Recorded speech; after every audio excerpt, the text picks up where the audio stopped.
Sénégal tey ci talaata ji pàcc bu mujj bi l'heure des profs lay doon ñu ci ànd ak professeur Mbaye Thiam professeur maa ngi lay nuyu. ñu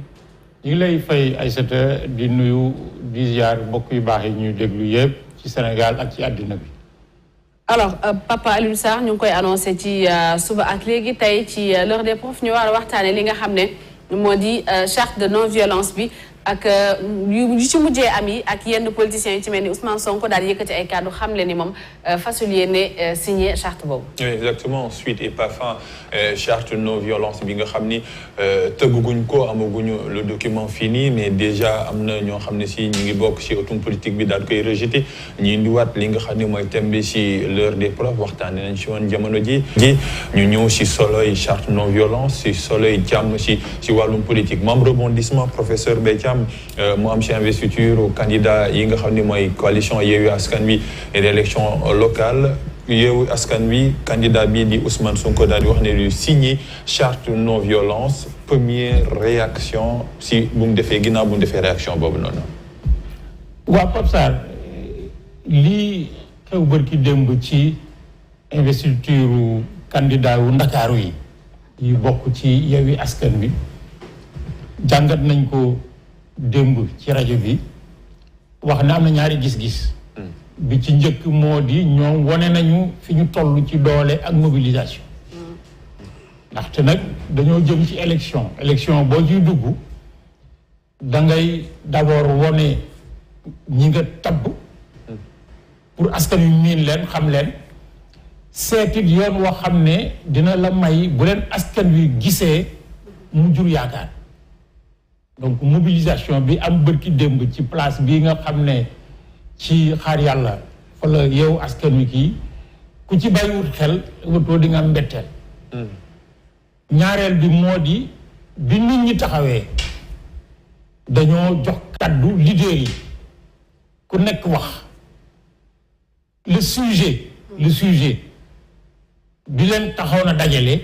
du woon charte wuteeti bi ñu wax de non violence moo di ñun am nañ ay candidats. suñuy candidats yi nii fukk lañ ak juróom-ñeent Barthélémy Diaz moo leen jiite ñu bëgg nangu Ndakaaru ci ñi ko yore ko weneen yore lu gën a rafet. la fa indi charte non violence mooy l'intervention du candidat Ousmane Sonko. da Yewwi Askan Wi. ba pare ak la mu ca wax loolu laa jàngat démb la ma ci jàngatoon démb mooy sama jàngat tey. moo di bu fekkee ne dañ ne leen yéen ñi bëgg a dem ci élection yi élection yii ñu jëm askan bi am na ci tiitaange ku ko waxoo dëgg wala ñemewuloo dëgg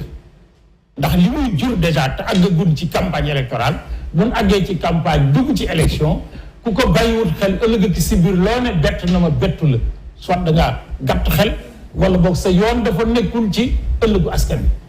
donc am askan nag bu ñu jaxasoo jëm ci loo xam ne dañ koo ragal tiit am ci mais dafa am nit ñoo xam ne ci biir askan bi dañoo am droit wax ne lii ñu jëm kat suñu bañee lim ciy ragal fekk ni ci nañ def nii nañ def nii nañ def nii loolu nag c'est pas aujourd'hui cadre unitaire pour l'unité de l'islam mais indiwu ko fi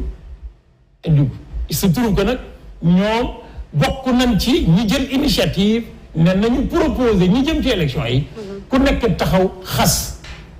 xam nga booy wax charte kii ñu bari buñ ko déggee duñu xam lu muy nuru Sénégal askan yi fi nekk buñ daan dëgmal dara lu ñor askan wi yëpp dañuy xas boo déggee ñu naan xas ci Jolof ci Kajoor Waalo Bawol moom nit ñi dañuy daje ci pénc mi dal na ñi ngi jëm nangam man Mbaye Thiam de waat naa devant vous samay njaboot ak nii samay bopp samay am ji jàmm ne nangam ak nangam ak nangam dinaa ko def nangam ak nangam ak nangam du ma ko def. bu ñu demee ba yëfi jeex kon bu ko nekk defee bu ñu demee ba yëfi jeex bu ñu toogee di def bilan dinañ xam ku waxoon lu mu def. ak ku defut li mu waxoon ñu di ko xoolee nit ñi ci dëggu ak ñàkk dëggu. alors mu am nag ñaari jàngat moo di le premier. c'est que man su ma mënee jàpp ne Ousmane Sonko amul droit wax li mu wax mais je ne suis plus un intellectuel ou un universitaire am na droit wax ne man du ma ko signer. parce que nag c'est un homme libre yore stratégie boppam di wutal boppam ak ñi mu àndal mais su fekkee ne damaa yem ci foofu man universitaire Mbaye Thiam mënumaa jàngat la ca gannaaw la war a mën a jur ak li war a mën a teg di c'est pas la peine bay boo nag ma démissionné université ñibbi Jolof di woy sama woy pël. Ça veut dire quoi? Ça veut dire que dafa am ay déclaration fii ñu toll ci réew mi muy kilifa diine di kilifa aada di kilifa politique di intellectuel ku fi mën a yëkkati kaddu di dëgëral di teengal di menacer di kii mais réew mi ñoru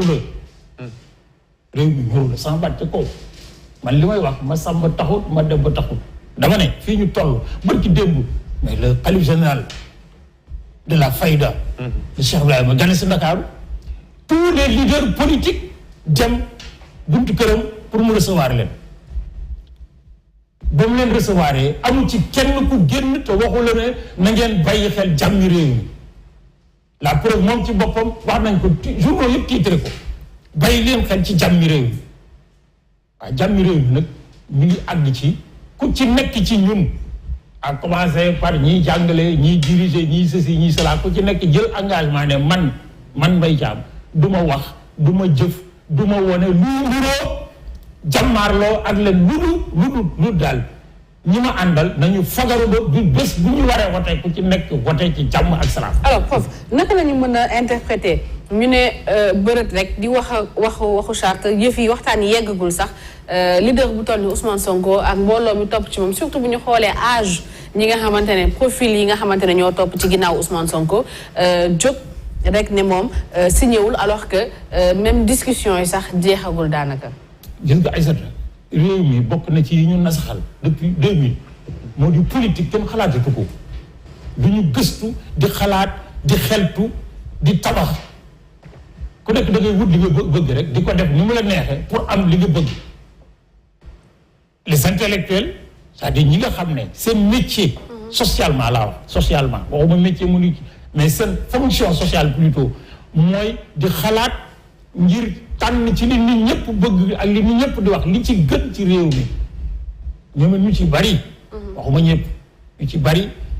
gis yëf yi jaxasoo ñu jàpp seen njaamu bu ñëpp ku ci nag jàpp sa njaamu nag bés bu réew mu tàkkee nag du mucc kenn du ci mucc c'est-à-dire nit ñi xel tootuñu c'est-à-dire que fii ñu nag tëll la ñu dégg rek ñu jàpp ne damm na wala muti ku nekk def yow mais man li ma wax démb mooy sama waxi tey c'est-à-dire que gis nga leader politique leader syndical leader religieux mais boo koy topp ngir di bëgg a xam luy doxinam luy maninam luy waxam luy projet mais da nga koy topp dans la durée Ousmane Sonko yàggul ci langue politique gi lu mu fi mën a defee yenn yi wala wax yenn yi te mënuñu koo analyser dama ne démb di ko feddaliwaat tey li mu wax démb dafay bural li mu waxoon keroog bi leen jàppee moom ak Barthélémy Dias ak Gakou dama koo ñaawlu ci laa toog ci plateau ne leen réew moo xam ne ñi yore nguur gi dañuy nasaxal askan wi ba di leen toroxal parce que man benn yoon laa gis l'image de Malick Gakou ci suuf ñëweetuma koo seetaan parce que toroxal nit nag képp koo xam ne kii da nga koy xool di ko commenter ba cay ree wala ngay kii sax xamoo sa bopp man ëppale naa loolu sama bopp mais nag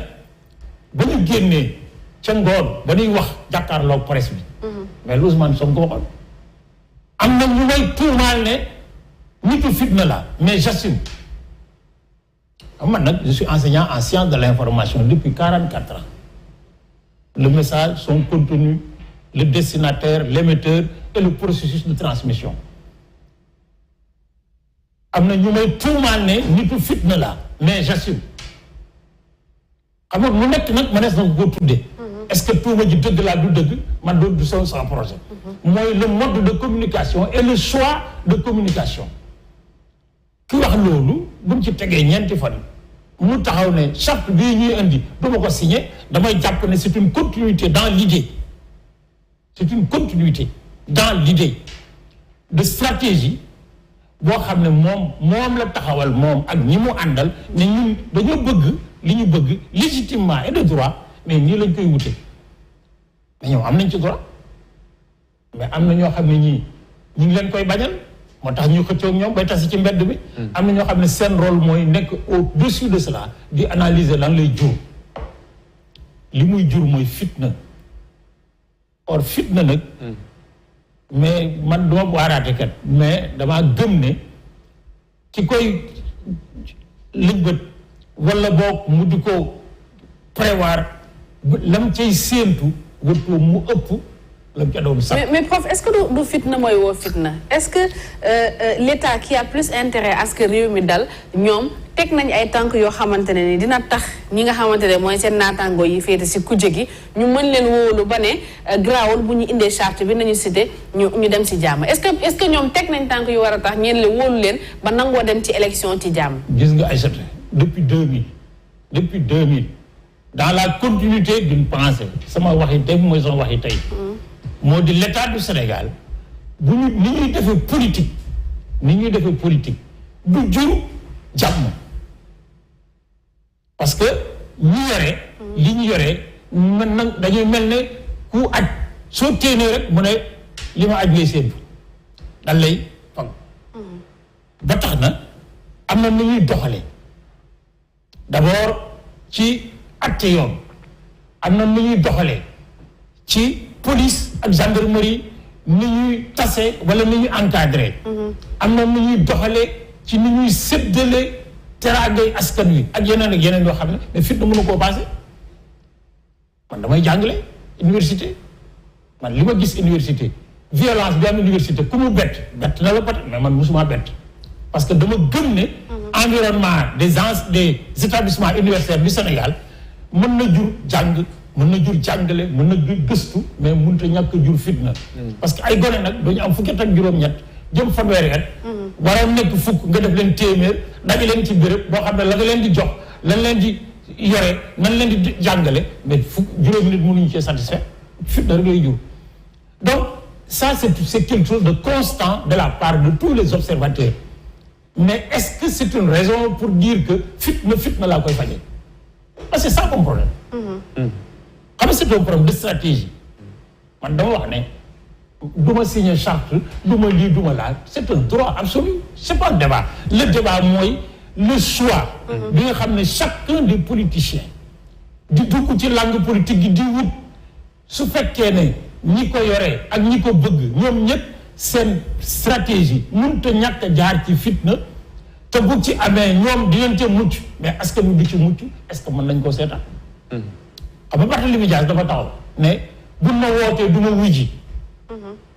bu subaa damay doxantu ci ëllëg sa mu woote ne bu ma wooyee dinaa wujji de dootuma doxantu lu tax parce que dafa wax nit xelam waxtaan ak xelam dellu si ci lu pourquoi ñeneen ñi wala kenn wala ma sàmba mais loo xam ne li yow li nga jël moom rek nga jël c'est un choix moi que je respecte c'est les conséquences moi que je vise les conséquences moo di fii ñu toll élection yii ñu dëgmal damaa wax y a 6 mois juróom benn weer ci gannaaw ne dafa mel ne mooy match entraînement élection générale yi buñ ci jógee match amical bi mooy doon législative yi buñ ci jógee final bi mooy présidentielle yi looloo tax ay nit bëgg a nekk président de la république présenté wu candidat mairie ñu bëree bëri ñi nga xam ne ay candidat lañu am na ñoo xam ne nekk maire intéressé woon dañoo bëgg commencer fis léegi ñu di leen gis ñuy def lu baax ci fa ñu nekk di tabax ba ëllëg ak si biir dans 2 ans ñu ne gis ngeen li ma def fii de xam ngeen ne su ma joxee réew mi ma tabax mais nag niñ koy defee bu fekkee ne yow li ëpp ci ñi ànd ak yow dañoo nekk non pas ay gone parce que gone nekk fi kuy wote du gone parce que tu es majeur mais ce qu'on appelle la jeunesse moo di dans tous les pays du monde y compris le Sénégal gone fugg lay wéyee ak fit ak pas-pas mais nag day daw ba xaabaabal boo xaabaabalee mais yenn saa yi la daloon itam wolof di wax ne gone dina yëg ci kaw garab di séentu du gis mag toog ci suuf gis li mu doon séentu mooy les conséquences xam nga nag lii fi xew au mois de mars ñu jël ko fukki nit ak ñeent dee ci. ay nit nekk ci kaso ba tey ay nit doon ci liggéey boobu ba tey liggéeyatuñu ay njaboot jaxasoo ci ak yeneen i conséquences mais ku ko bàyyiwul xel te xam ne li ñu dëgmal moo ëpp enjeu li ñu daloon mois de mars mais c'est que tu n'as pas compris. Le sens de l'intérêt du pays. Professeur ñu ngi dem ci élection locale mais moo bi ñuy gën a dégg mooy violence dégguñu ay programme dégguñu débat d'idées est-ce que loolu du wane ne ni lii mooy débat ci acteurs politiques yi dafa am carence maanaam lu ñuy gën a wax mooy charte non violence et deuxième question bu may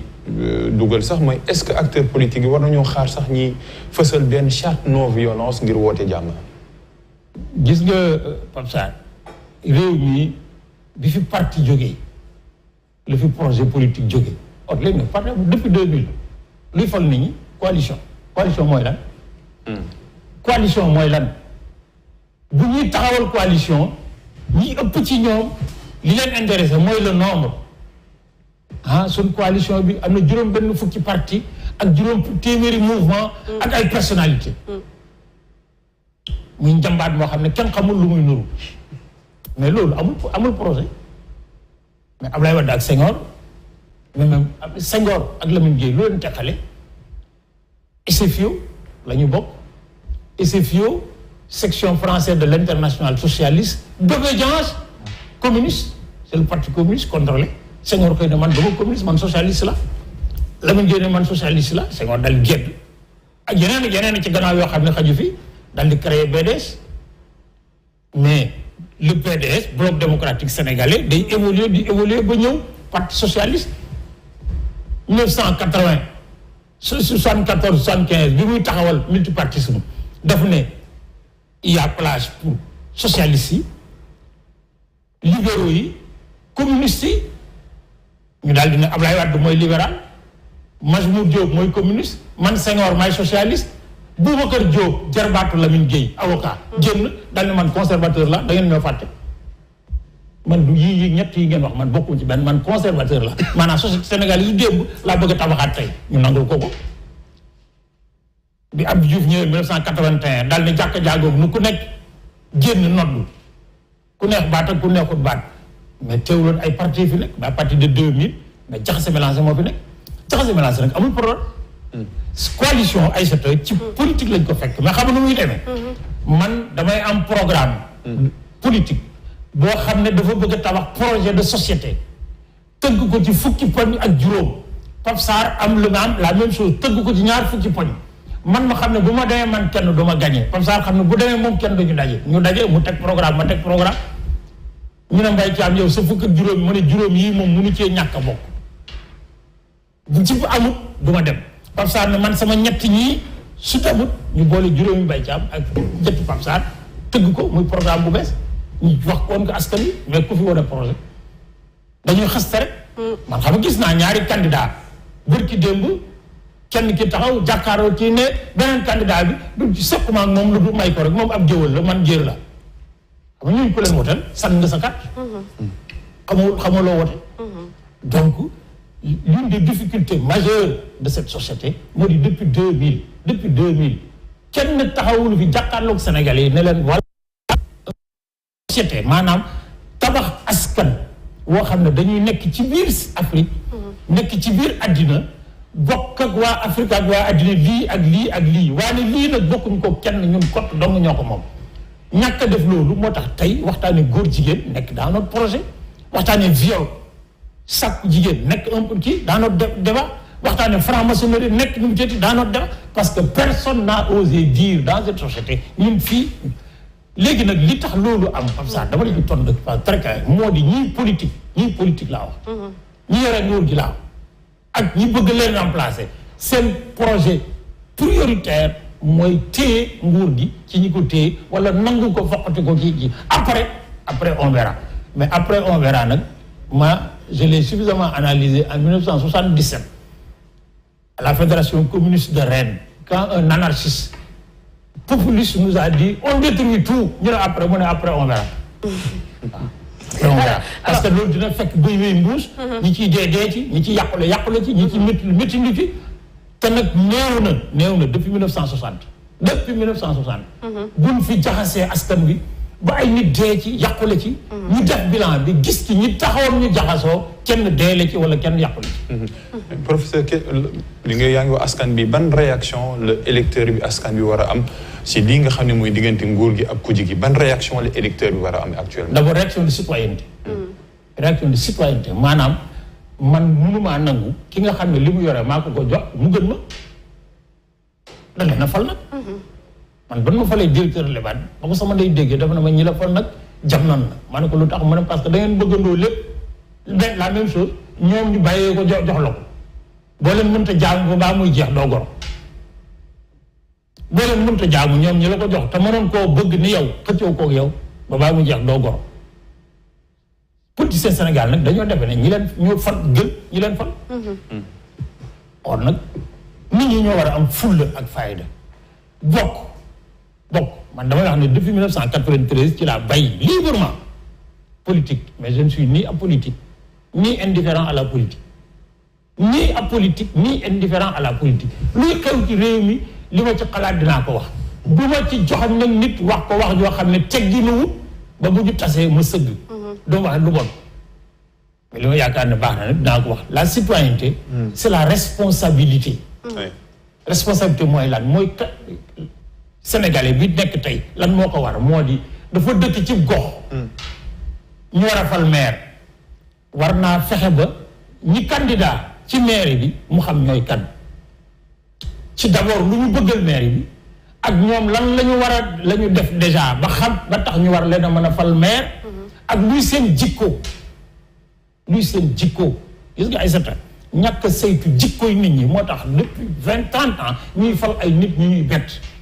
parce que dañu wax Mbaye Thiam mën naa jàng ndekki jikko ji baaxul or borom xam-xam bu jikko ji rafetul saay-saay kott dong la mën a doon borom xam-xam bu jikko ji rafetul seetul yàlla seetul yonent bi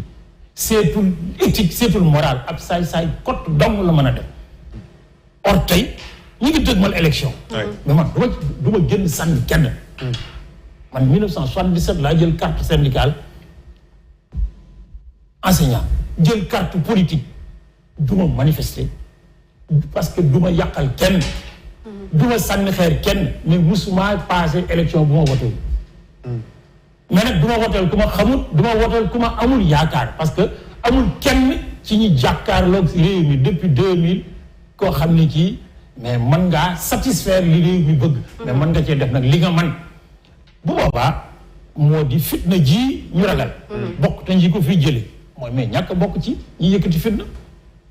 mais justement ci ñaaka yëkkati fitna ba professeur Mbaye Thiam est-ce que acteurs politiques yi signé li nga xamante ne moo di charte de non violence bi daf ñuy garantir benn genre régulation de la paix ñu ci élection yi nga xam ne ci lañ jëm est-ce que ñoom buñ ko signé est-ce que ñun am nañ garantie que ni jàmm mën naa am ci élection yi déedéet ku ko xalaat mais doo dit wala sa xalaat guddul parce que nag la constitution du Sénégal mais c'est la charte 1 du Sénégal amul fenn fu mu may nit violence ci constitution au contraire daf koy tere ba pare wane ne ku ko def dañ laa war a daan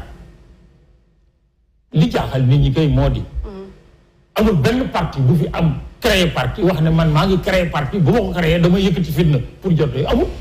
ñëpp jàmm la ñuy wax ak pas-pas ak yéene ak lii ak laa mais dañu dellu kon ci sama wax bi njëkk moo di est-ce que nit ñi li ñuy wax dëgg la ci ñoom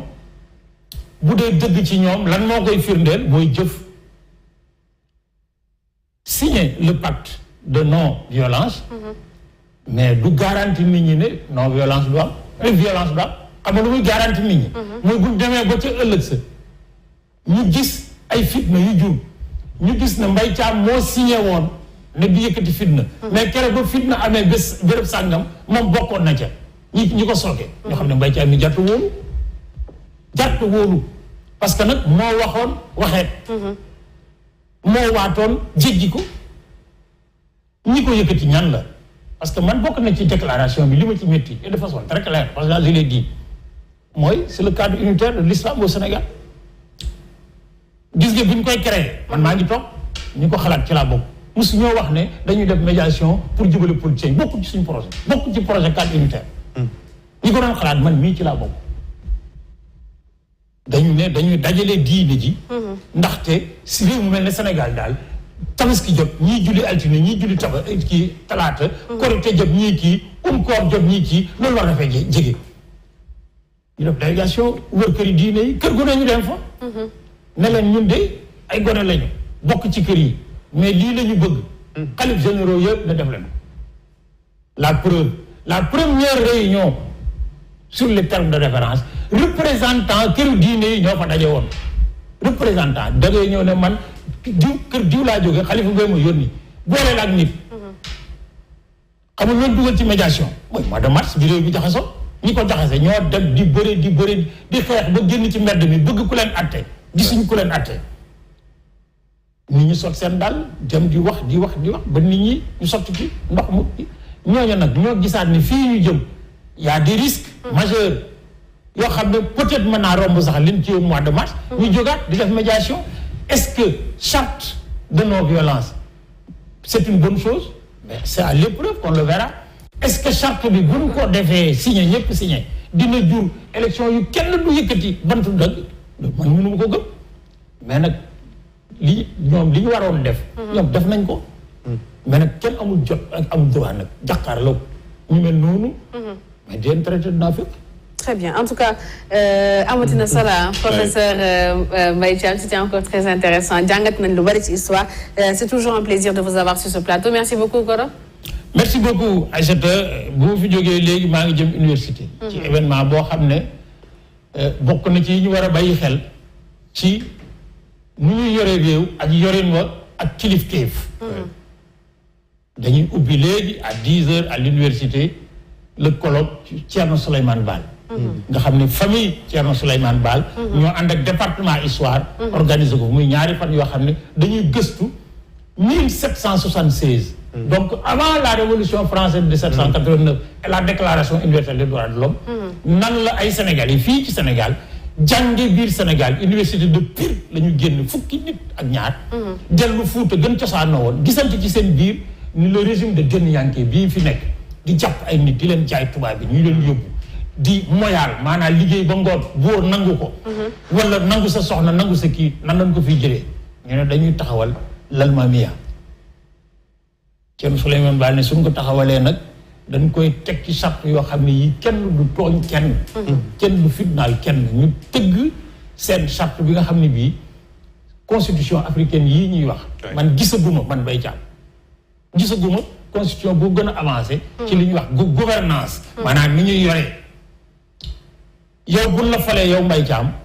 na nga wax ñaata nga am nga ne fukki dërëm laa am ak jënd kër ñu ne juróom benn at lan la fal buñ ca àggee diggante bi loo fi am nga ne maa moom lii ak lii ñu ne noo ko wute nga wone ñu ne yaa ko moom jëlal moom moo ko